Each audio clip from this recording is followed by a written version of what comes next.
What's up, guys? Adam in the Aeroworks Workshop. Thought we'd give this live video thing a try.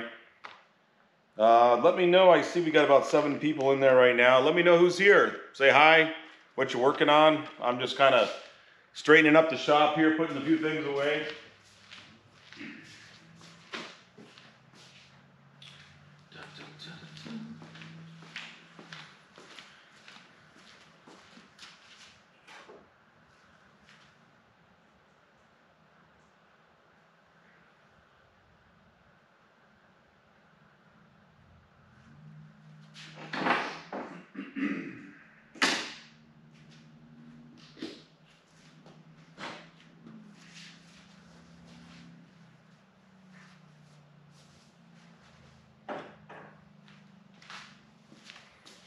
What's up, Josh?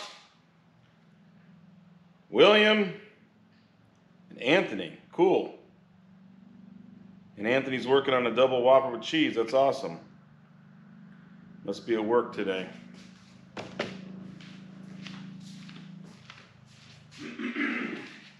Somebody asked me in the Dynon video about fuel flow, and we're going to be using this FT60. This is a device you can get on aircraft spruce, and it's a fuel flow sensor, so that'll go in line with the fuel flow between the header tank and the engine. So that was a question we had in one of the last videos, so I thought I'd throw that out there.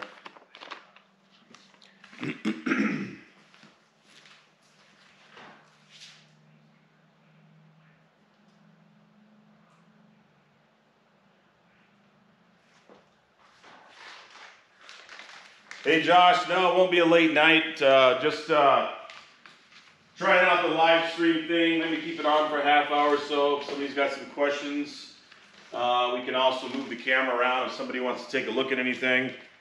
Right below the camera here, I've got my panel on the toolbox, which we're also kind of working on. So I'm just kind of finding my pieces and parts tonight. I've got a couple different projects kind of in the works. Got the door frames going.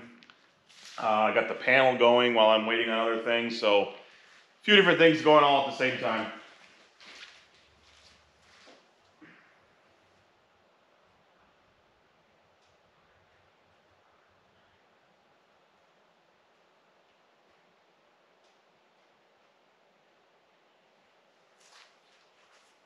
You can also pull this a little closer here too.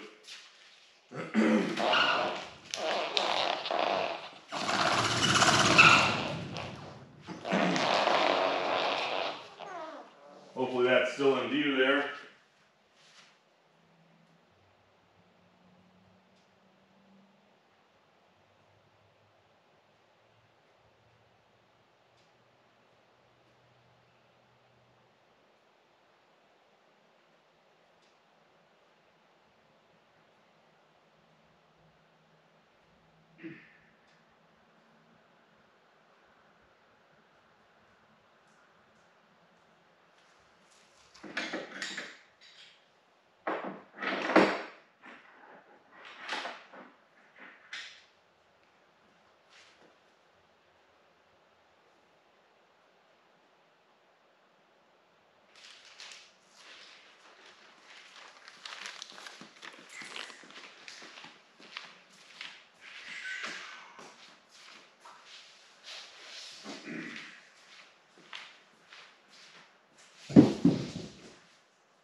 Hey Bob, thanks for joining in. See you're working on a 14, an RV-14A. That's a cool plane. Waterman Veteran. Not sure who that is. Hey, my mom joined in. What's going on, Mom? And let's see who else we got here. Oh, I was saying Waterman Veteran. Who is that? I don't know who that is. Maybe let me know who you are there.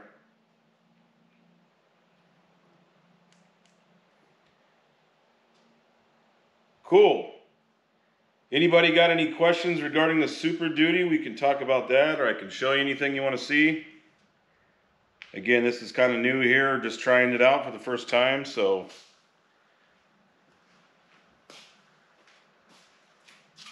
Anchorage is getting cold, overnighted there a few days ago. 7.4 driver, cool. That's right. Yeah, we were talking about the Anchorage being the busiest cargo hub in the world, or one of them, 4th or 5th. That's right. Yeah, I heard Anchorage got about 5 inches of snow yesterday, or the day before.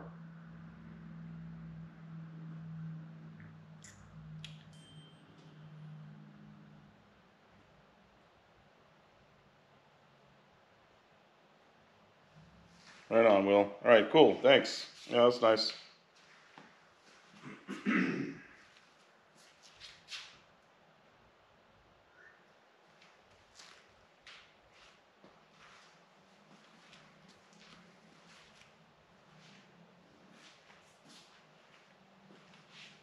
Hey, Josh, if you're still there, what are you working on now? I know you were working on your engine last time we saw each other.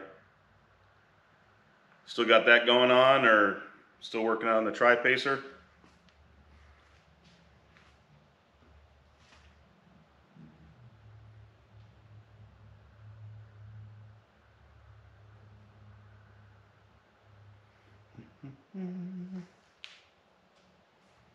Okay.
See if I can show you guys these here.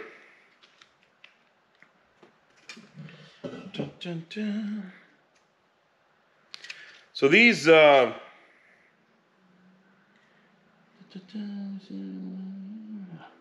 these are the Firewall Plates. This little these two pieces. This is what Zentih provides for the nose gear control rod that's connected directly to the rudder pedals. And a lot of people had issues with these because it's just a piece of tin with a hole punched in it.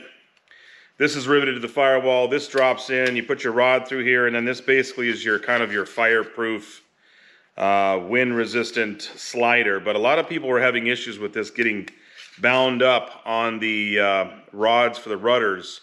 So there's a company out of Canada, and I'll look up the name of it, but they make these little bearing push rod holes, little sleeves here, and it's a much better replacement for just the thin punched galvanized steel. It's actually got a movable bearing that moves in there, and it still slides up and down, and it still oscillates, but it gives you a tighter fit, and it doesn't hang up on the push rods like the stock one does. So they sell these, I think they're about 40 bucks, 40, 50 bucks in Canada, and they ship them and they come, you know, a week or two later. But I'll look up the name of those and put a link in the description down below.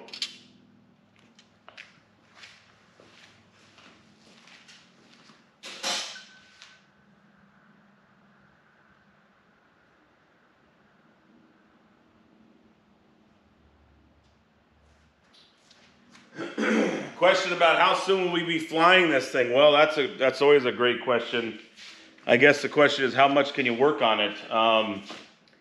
The goal is to be flying this to all the major aviation events next year. So, you know, whether that's the Oshkosh, whether that's the Zenith Homecoming. We went to the ACCAs this year, which was Aviation Content Creators. It'd be fun to fly this to all those.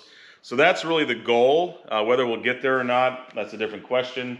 We're making some pretty good progress. Obviously, once we got past a lot of the hangups with the cage, the engine mount, getting all that stuff hooked up, now we're kind of on to doing finish work on the fuselage, building the doors.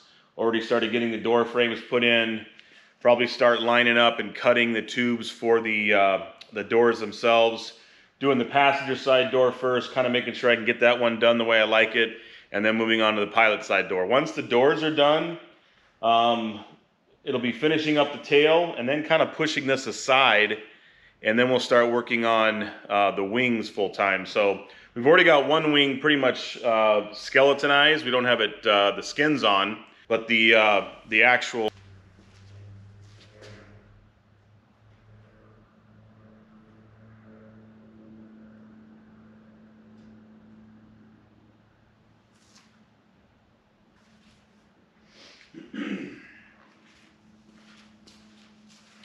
let's see if I can take you guys around with me here, and we'll show you a couple things. Hey, Luke from Australia. Awesome. Working on a 750 Stoll. That's awesome. I'm going to take you guys on a little tour here. So right here we've got, this is the Viking 195 Turbo. We talked about that in one of the last videos. We talked about all the sensors and everything there. Kind of going over the whole engine and sensor package and where everything's going. So that's something that we just got in all of our sensors from Dynon. So we're going to be working on that quite a bit. Working on these door frames here. As you know, the Zenith, once you get the fuselage done to get the door frames in, there's a lower piece here that has to be bent several times. That gets riveted to the bottom, and then there's some more framework that goes up here. Then there's a rubber seal that goes on here, and that's what gives you your door frame. So your door frame basically will close against that lip right here, and that gives you your nice tight fit. Over here on the bench, you've got the tubes for that.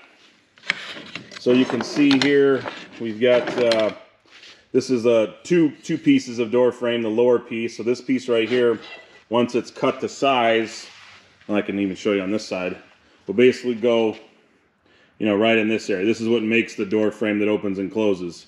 And that tube, this aluminum tube here that we're looking at, is what actually rests against that little lip there to make the door. So obviously this goes like this, but it's a little bit oversized right now. So we've got to get these tubes cut down and start laying out the door frame. And that's kind of what I'm going to be working on here next. Trying to get one door completed. And Zenith is pretty good about putting some instruction manuals together. They've got a workbook here on just the door frames. You can see here they've got some pictures and instructions for everything and kind of some tips and tricks. This particular set of instructions is actually for a cruiser. So they didn't actually do one up for the Super Duty themselves. And actually, as you're going through the Super Duty plans, you eventually get to a spot where it switches to cruiser. So that's a little different, but for the most part, the techniques are all the same. So there's not really a whole lot of difference. Here's kind of the door layout. You can see we've got various tubes to make up the frame, along with some gussets for each corner. And basically what you do is you kind of just temporarily place these tubes inside of the frame, the opening, with an appropriate amount of gap around everything. And then usually you'll tape those in place, tape them against the frame to keep them where they need to go.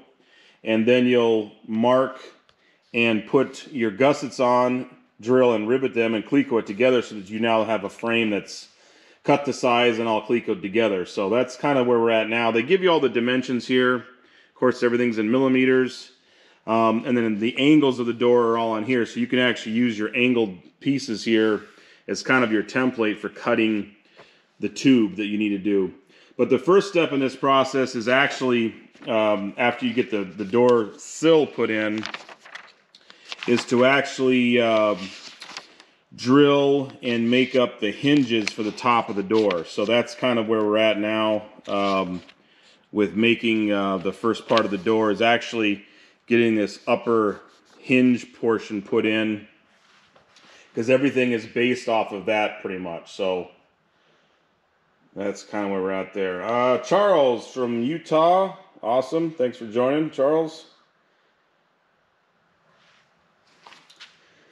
So yeah, that's where we're at. Here's Valor. She's in here, the shop dog. Say hi, Valor. Everybody wants to say hi to you. All right, there you go. You said hi. We'll put this back up here. Oh, let me show you this real quick here, in case you didn't see this in a previous video, which you haven't yet. But take a look at this here. Working on the panel. Got our HDX in here. This is our iPad. Dynon radio and intercom. We got a Garmin charge port. This is a heater switch for my heat for the Viking engine. Over here I have ELT. I have trim up and down, trim indicator, and then I have a data port for upgrading the Dynon. Throttle, and I have a flap lever that goes in here that's not installed yet. So once that's done, we'll be doing a lot more of the wiring and a review of this whole panel in a full future episode.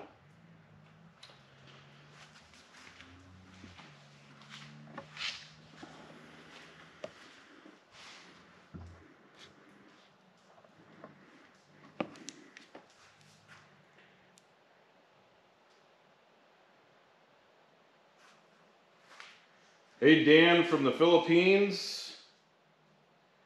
And Charles, you said you're planning your SD build. Have you started it yet? Or are you working on it? Or are you just getting ready to order one? Or where are you at with that?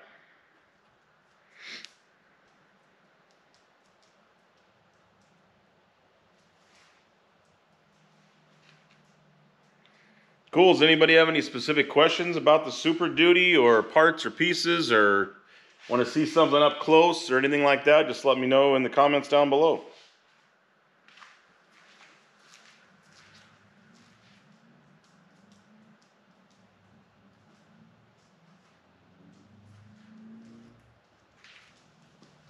Again, this is kind of a trial night, kind of a testing this live whole thing out for the first time. If it's something you guys think you get some value out of, or you want to be along for some of the build, I may plan some more of that. If you do like that, give it a thumbs up. Let me know. Leave a comment, like I said, down below, or whatever there. Charles, working on his private. Did your first cross country today. That's awesome. Gonna be starting the SD build next year. Well, that's an awesome goal. That's always a big hurdle, is getting that private out of the way. They say one of the hardest licenses to get is the primary one. So. Wings, like I said, wings have been started. I don't think I can really, let me see if I can get a shot of that.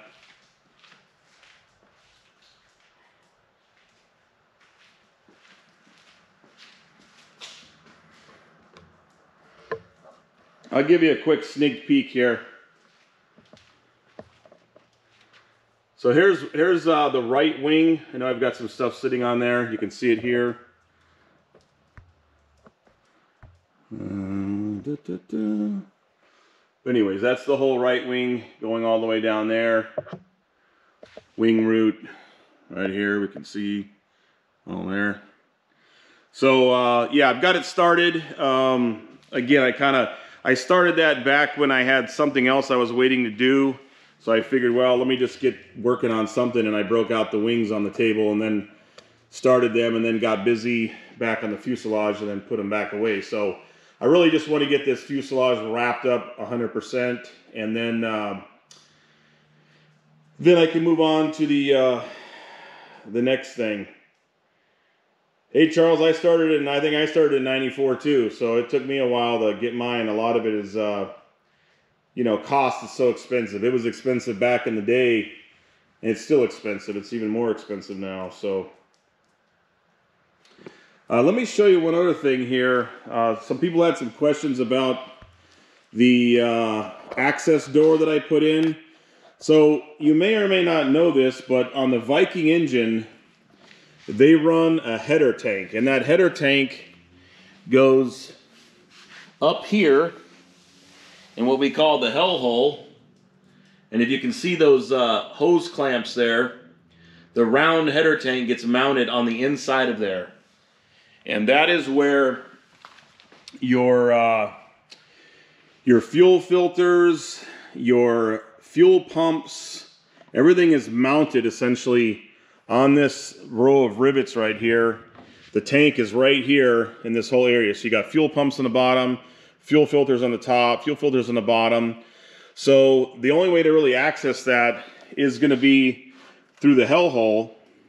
But the problem is, you have, when this is all done, you have cables running through there, you've got maybe some wiring, you know, there's some control stuff going on there. It's going to be a little hard to pop up in the middle there should you need to grab something. So a lot of guys, when they have the Zentih engine, or excuse me, the Viking engine, they pop a door right here, and this gives you nice access not only to the header tank for looking for leaks and just doing an inspection, but also for changing out filters and pretty much being able to get anywhere you need to inside the back of the fuselage. So, you know, while it's not the most streamlined thing in the world, it is, you know, and a Super Duty is not necessarily a streamlined airplane, but, you know, it looks okay, and it'll give me good access. And again, I talked about this in the last video. There's actually a block that goes in here that'll keep that tighter. I haven't put the block in there. That's why it looks a little loose right now. I did get the control sticks all in here today. I'm going to have to fiddle with that bushing back there a little bit, only because it's still a little bit snug, and with the powder coat, once you tighten those bolts down, it got even snugger. So that's something I'll have to look at possibly loosening up a bit.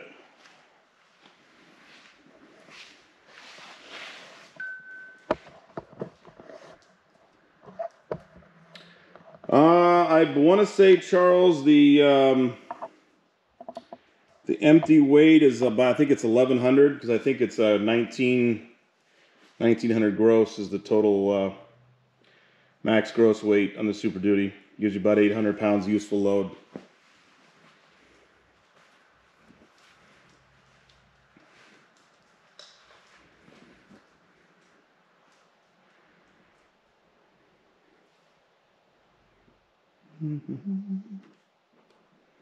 Oh, the header tank. How much does the header tank weigh?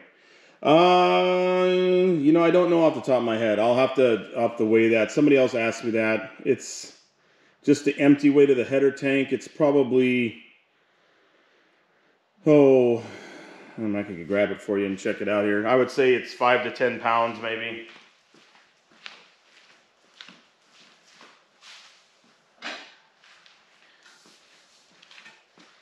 This is the header tank right here. So you can see the top, it has the fuel transducer, which is where your fuel gauge is for the header tank. This is a 2.5 gallon tank, all aluminum, welded up. Your vent lines and inlets. And then on the bottom, you've got 2 electric fuel pumps and a sump, or a tap for a sump. And then you've got another line here. This is basically for an overflow. When the fuel injection, when the engine gets turned off, if there's any pressure in the lines, that will actually come back through the fuel manifold, through a small orifice, and then bleed back into this tank here. The weight of this, I don't know, I'm not a super good judge of weight this small, but I'd say it's, you know, 6, 7 pounds. You know, but the additional fuel that you have, you know, because basically the engine runs completely off of this tank here. The wings gravity feed into this tank, and your engine's constantly running off this tank. So if you have a full tank, or your you know, your fuel level indication is full on this, you have at least a half an hour of fuel. Regardless, your tanks and the wings can be completely drained. You still got a half an hour of fuel in this tank right here. So that's kind of a good safety thing. So you get to carry a little bit more fuel with you with the Super Duty and the Viking engine.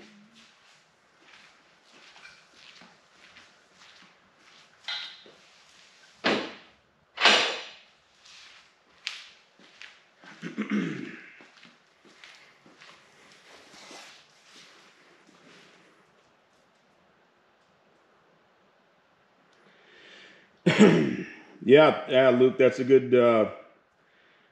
comment. I'm sure the doors are going to take a lot of time. It's amazing that the small things seem to take the greatest amount of time. You know, you can build the entire tail cone in a couple nights, but then a door will take you 2 days to work on one door. So yeah, I definitely know that. It's like the more intricate, the more small area of the aircraft it is, the longer it takes.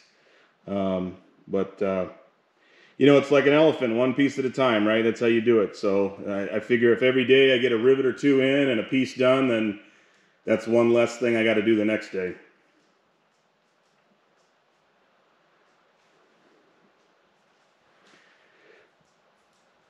Yeah, Charles, the header tank is definitely good quality. You know, Viking does an excellent job when they talk about providing a firewall forward package.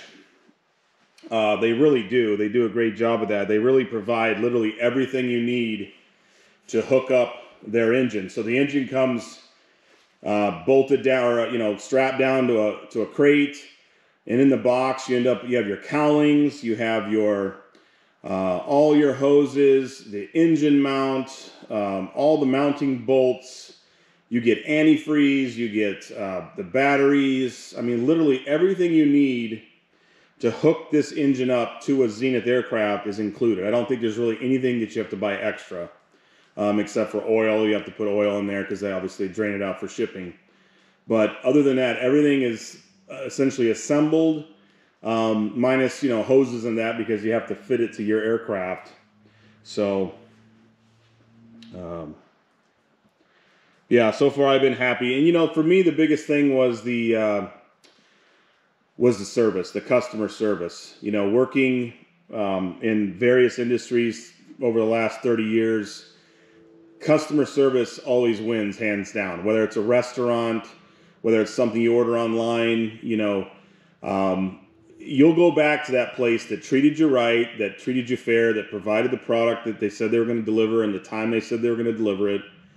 And when they don't do that, I don't go back. So, I was originally going to go with a Continental Titan, IL-370, mainly because, I figured, well, this is my first plane I'm building. I better go with something that's tried and true. I always had the Viking sitting there in the back of my mind, but I'm like, well, I'm kind of torn between the two. I better go with the airplane engine. That's probably the safest thing to do. And if you haven't seen that video, go back and watch the No Engines video. I do an update to that. But basically, long story short, Continental is owned by a Chinese company. Who knows who's running the thing? And with price increases and supply shortages and everything else, I got to the point where I went to put a deposit or order an engine. And not only could they not tell me the new price of the engine, but they wouldn't even take the order because they didn't know. They had to talk to their superiors or whatever. I'm like, you got to be kidding me. I mean, you don't even want to, I don't care if it's 30,000, 50,000, 20,000. They don't even want to sell you an engine. So, and as far as I know, because I talked to some people at the Zentih Homecoming a week or so ago, I don't even think that status has changed. I don't think they have an update on that. But when I did that post, it wasn't a day before Viking had reached out and said, hey, we can take care of you right away. We've got tons of these going in Super Duties, this 195 turbo. Matter of fact, a guy in Alaska just finished one on floats. There's several around the country in progress. There's one in Mexico that just flew for the first time.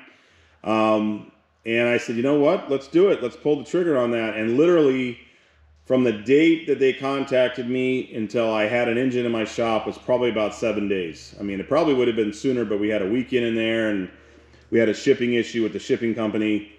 But I mean, literally, I would say in under 2 weeks, from not having an engine to talking about buying a Continental engine to 2 weeks later having a Viking engine sitting in my shop ready to be installed was pretty amazing. And the process throughout the whole thing has been pretty much the same thing. If I need a part, if I have a question, if I don't know what sensor goes where, what have you, they've always been great to work with and get questions on weekends and Facebook Messenger and email. So there's pretty much hasn't been a time that I haven't had a question that I needed answered. So that's worked out pretty well. Anything else, guys? You guys got any other questions? It looks like we got the same people on here. Looks like I'm running low on batteries. I got to plug a plug a charger in here. Give me 1 second here.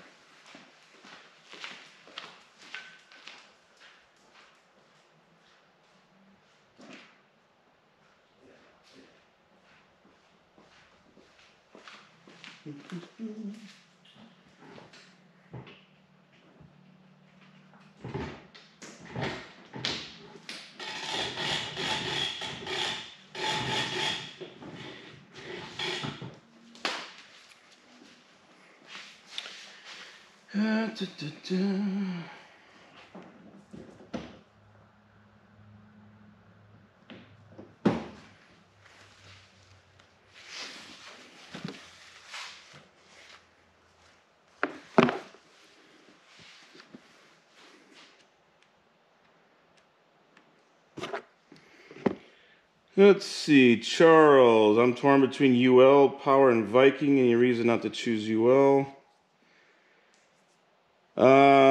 I don't know a ton about the UL. I did look briefly at that engine. They do have a new engine coming out for the Super Duty. I don't think it's even close to being ready to be sold. They put some ads out, and I think there was maybe one running somewhere, but you know, you're dealing with another company that's out of the country. Well, maybe not in your country. You might be closer to you, but I can't say anything good or bad. I don't have any experience with the UL. I know they make a lot of the smaller engines that have seemed to be pretty popular in the Zeniths. But I know a lot of people with the Viking 130. Yeah, I saw the 520T. That's the one I was looking at too. It's an expensive engine too. It's a lot more money. You're pushing, I think that's 45. You might even be close to 50 grand for that engine though, I think, if I remember right. But it looked real nice in the pictures. I just don't know if there's any actually flying anywhere. So I can't really speak to that.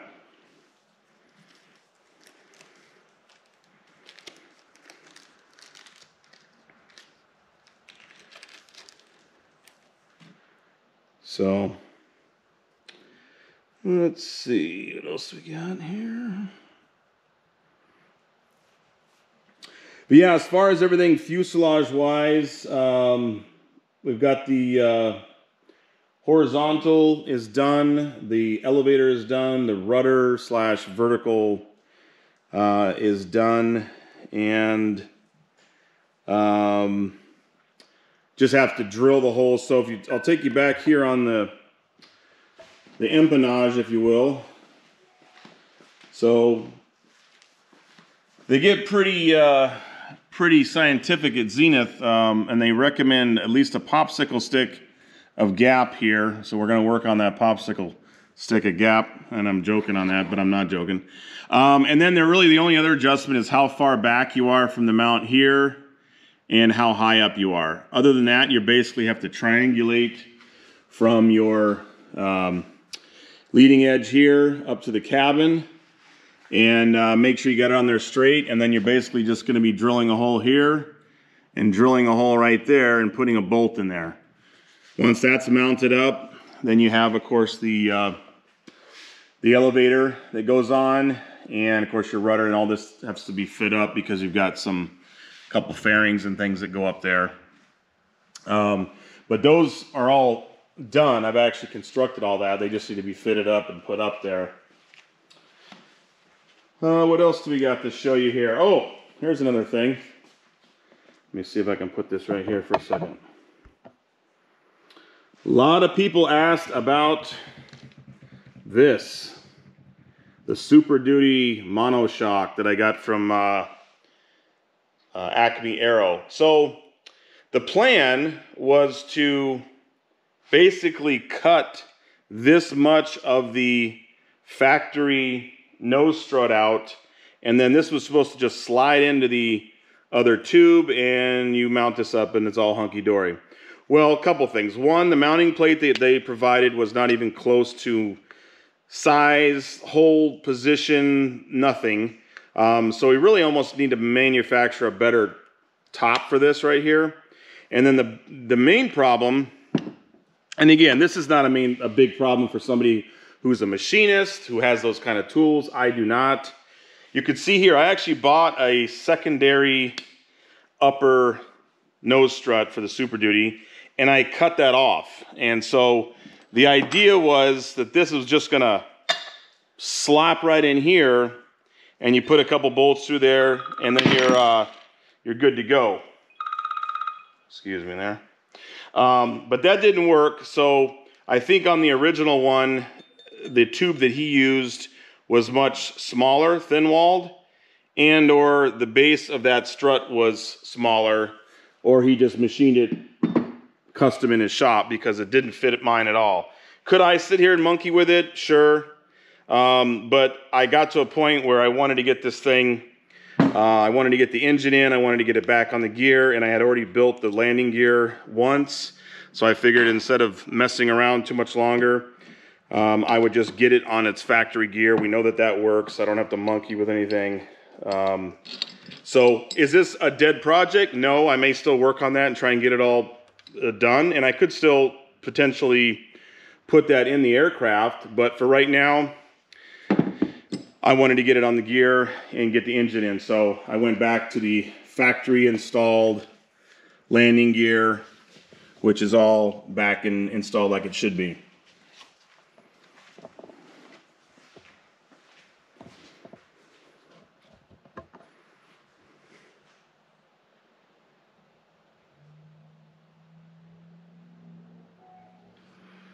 Scott K, question about dyno temperature sensors. You mentioned you're going to be using a sensor for the gearbox, coolant, and intercooler. Does Viking have a sensor for the oil already installed on the engine? So I think there is a sensor. There's an oil temp sensor for that as well. We have oil temp, and I can show you where that's going to go. So those sensors, we have gearbox temp, we have coolant temp, and we have, oh, that's right. No, you were asking about temperature. Yeah, that's right. This is pressure up here, and I believe that is handled by the engine control unit itself, or it's not necessary. I'm not sure. I'd have to look at that. And then we had the intercooler temperature probes. So yeah, we had 4 temp probes, 2 pressure sensors, and then we have a fuel sensor. So that's a good question. Let's see here. Cooling, does oil installed in the engine?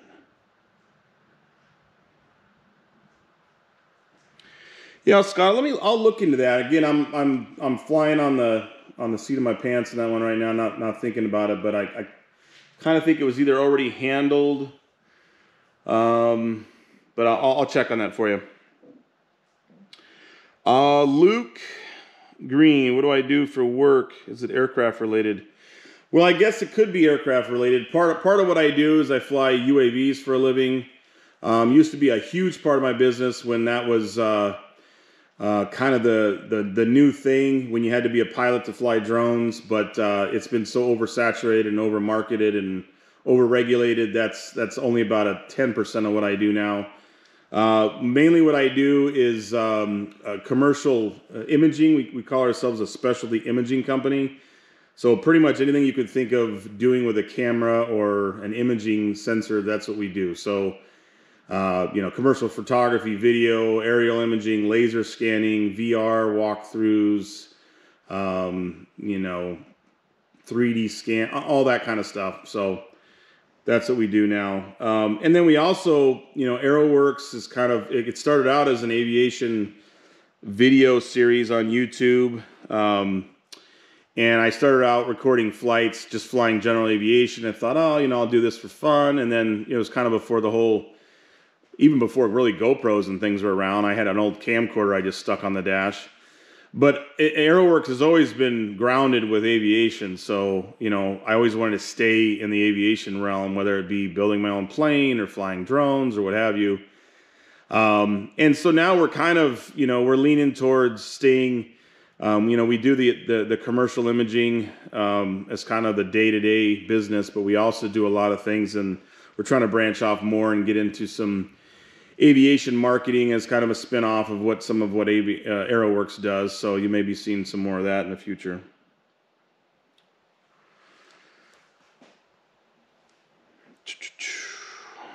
Well, cool, guys. I appreciate the people who did join. Not too exciting of a video tonight, but hopefully give you a little insight to what's going on here.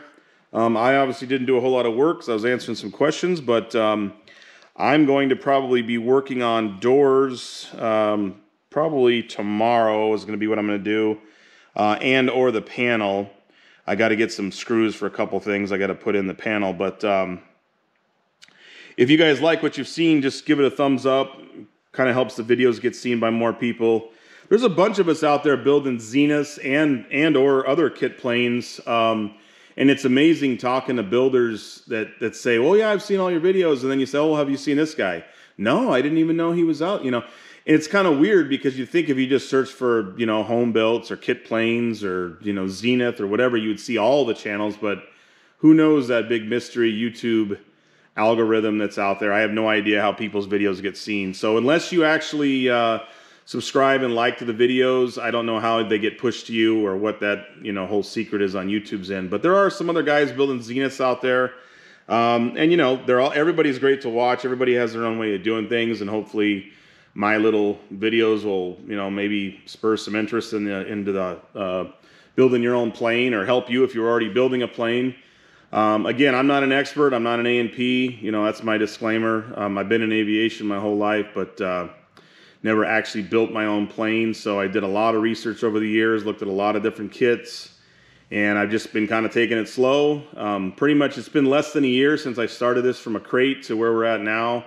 And again, I don't work on it all the time. I do a lot of traveling for work. So, if I could work on it every single day, I'm sure this thing would be done in short order. I think the actual first Super Duty that was built by Jan, the Viking Super Duty. That was actually the first customer built one, if you will, but it wasn't really in full kit form at the time, so I don't think he gets credit for that. But they actually built that Super Duty in 3 months, so with 2 people working on that, so that's pretty incredible. So you could easily, if you had 1 or 2 people just constantly working on this every day, a couple hours, maybe a whole Saturday or Sunday, you could probably finish this in 6 months if you wanted to, minus paint and things like that. But the airframe is not that hard to build. You look at the plans. Each section is one sheet. It tells you the parts you need for that section, and you put it together. There is really no instruction manual, if you will. I know a lot of people like saying that there's something called the IPL or the illustrated or integrated, I forget what it is, parts list or whatever, but it's kind of incomplete and they've never really completed it. You get most of your knowledge from watching videos like this and other people's, looking at the photos. We do have a Super Duty Builders group, which if you got the notice on this video tonight, you've been on that page. Check out the media and the albums on there, because I've tried to really put some updated photos in that area. And I think, like say a photo's worth 1,000, words or whatever. I think it really is, because there's so many things on this build that just seeing a photo or a better angle of something really answers the questions you need. Because the parts on the Super Duty are pretty much match drilled. The holes are, for the most part, 95% done for you. You have to open a few up, you got to clean a few, but for the most part, they are lined up and ready to go. So you kind of can tell where the parts go. But it definitely does help to have other builders' feedback and little trials and tribulations, if you will, on things, because everybody starts in a different point. Some people start building the wings first, some people build the fuselage first. Some people build part of the fuselage and then, they don't finish the inside all the way because they're doing something else. So it's just kind of, there's a little bit of live and learn, and there's some that you got to, kind of experience yourself. But I think with all the people that are out there building, you should be able to get one of these done successfully. So, well, hey guys, I appreciate everybody tuning in. I think I'm going to cut it off for now. We've been on for about an hour. Definitely leave some comments down below if you do have any other questions. Leave a like if you like the video. And if it's something you recommend we keep doing, then maybe we'll set up some actual scheduled dates and, we'll cover one specific topic. And or if you just want to dial in one day and see something, we can also do that if you have a a certain part of your build that you want to check out. So, all right, guys. Well, I appreciate everybody watching tonight. I'm going to cut it off for now, but good luck with your builds, and good luck with your private pilot training. And that's it for tonight. Have a good Saturday night, guys.